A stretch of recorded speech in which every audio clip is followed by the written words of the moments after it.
اللهم صل على محمد وعلى آل محمد كما صليت على إبراهيم وعلى آل إبراهيم إنك حميد مجيد اللهم بارك على محمد وعلى آل محمد كما باركت على إبراهيم وعلى آل إبراهيم إنك حميد مجيد۔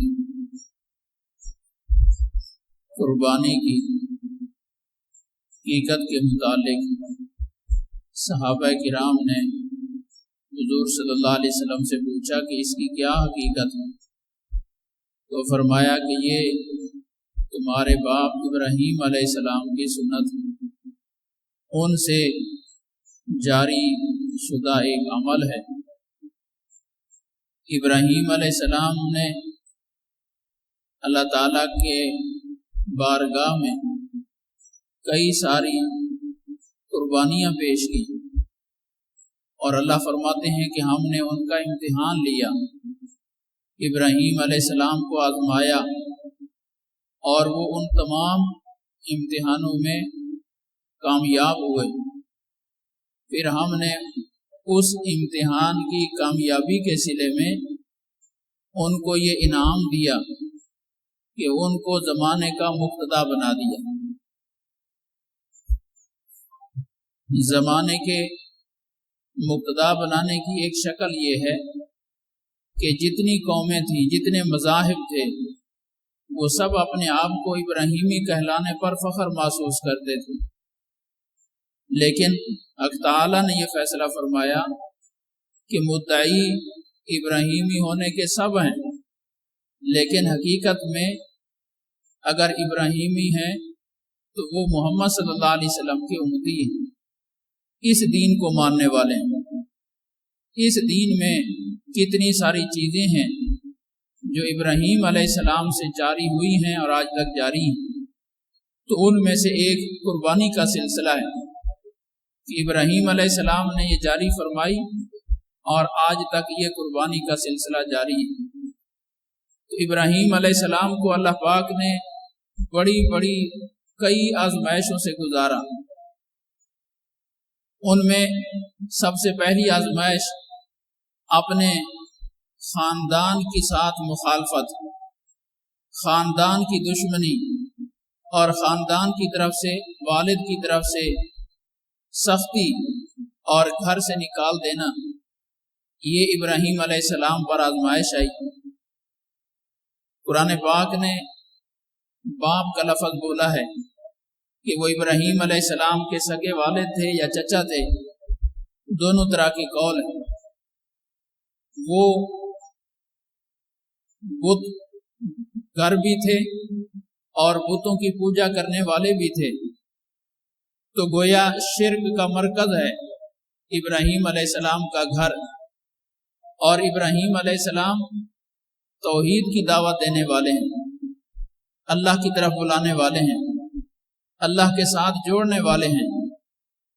تو اس جرم میں کہ یہ ہمارے آبائی دین کی مخالفت کر رہے ہیں، ہمارے بتوں کو برا بھلا کہہ رہے ہیں، اس جرم میں سب سے پہلے ان کو دشمنی اپنے خاندان سے لینی پڑی، اور ابراہیم علیہ السلام نے اللہ کا حکم بھی نہیں چھوڑا، اور باپ کا جو ادب ممکن تھا شریعت کے دائرے میں رہتے ہوئے، وہ بھی ہاتھ سے نہیں جانے دیا، اور پوری طرح سے نرمی کے ساتھ، محبت کے ساتھ، شفقت کے ساتھ سمجھانے کی کوشش کی۔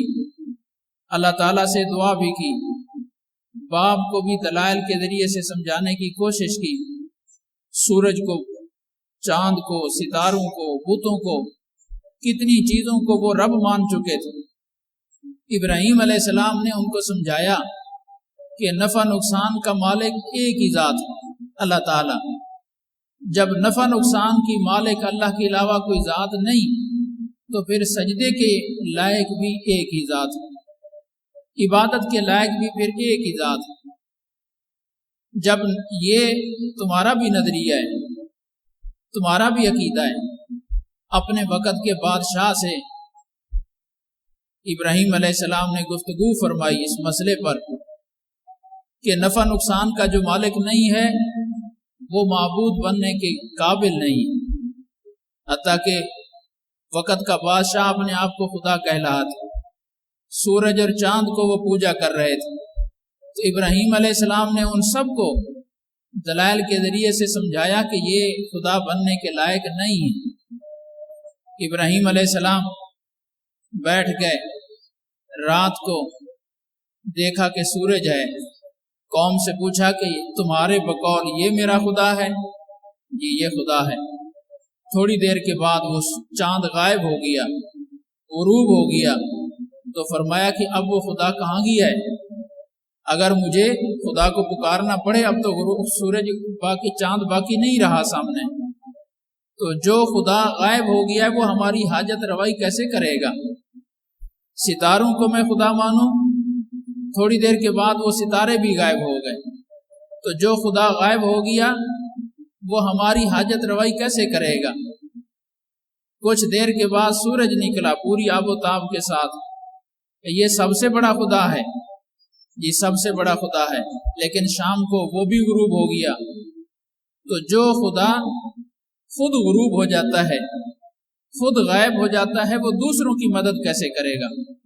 یہ ابراہیم علیہ السلام نے ان کو بات سمجھائی۔ بادشاہ نمرود خود مدعی الوہیت تھا، اس کو دلائل سے سمجھایا کہ خدا وہ ہوتا ہے، رب وہ ہوتا ہے، اللہ وہ ہوتا ہے جو موت اور حیات کے نظام پر قادر ہو۔ اس نے کہا کہ یہ تو میں بھی کر سکتا ہوں۔ بے وقوف تھا، 2 قیدی بلائے جن کو سزائے موت عدالت سے ہو چکی تھی، ایک کو پھانسی پہ لٹکا دیا، ایک کو رہا کر دیا، کہا دیکھو میں نے بھی ایک کی زندگی بچا لی، ایک کو موت دے دی، تو موت و حیات کا مالک تو میں بھی ہوں۔ تو ابراہیم علیہ السلام سمجھ گیا کہ اس کی عقل پوری سوری ہے، یہ موت و حیات کا مطلب ہی نہیں سمجھ رہا۔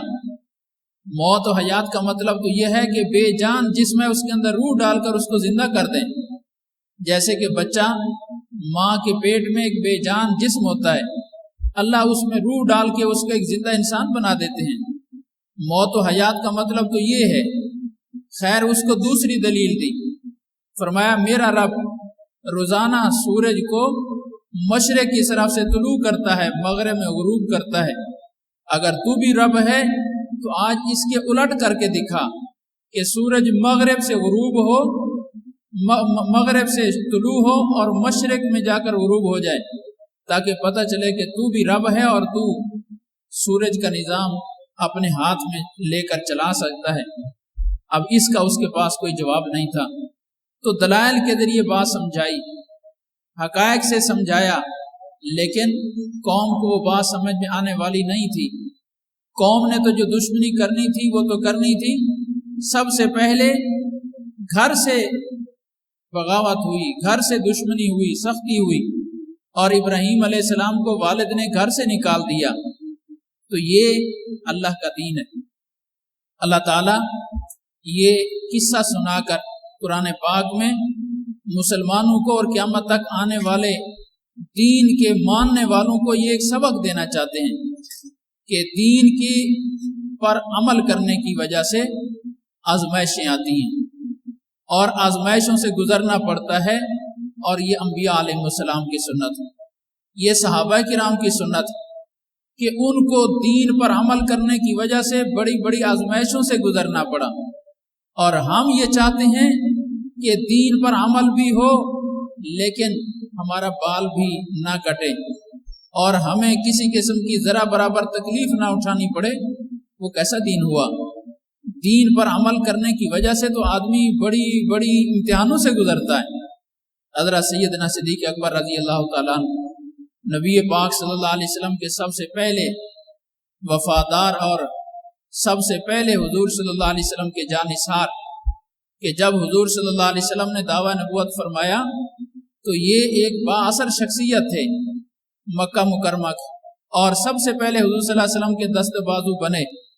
کتنے سارے امتحانوں سے اور آزمائشوں سے گزرنا پڑا صدیق اکبر رضی اللہ تعالیٰ عنہ کو، دین کو ماننے اور دین پر عمل کرنے کی وجہ سے، کلمہ پڑھنے کی وجہ سے، حضور صلی اللہ علیہ وسلم کا ساتھ دینے کی وجہ سے۔ ایک دن پتہ چلا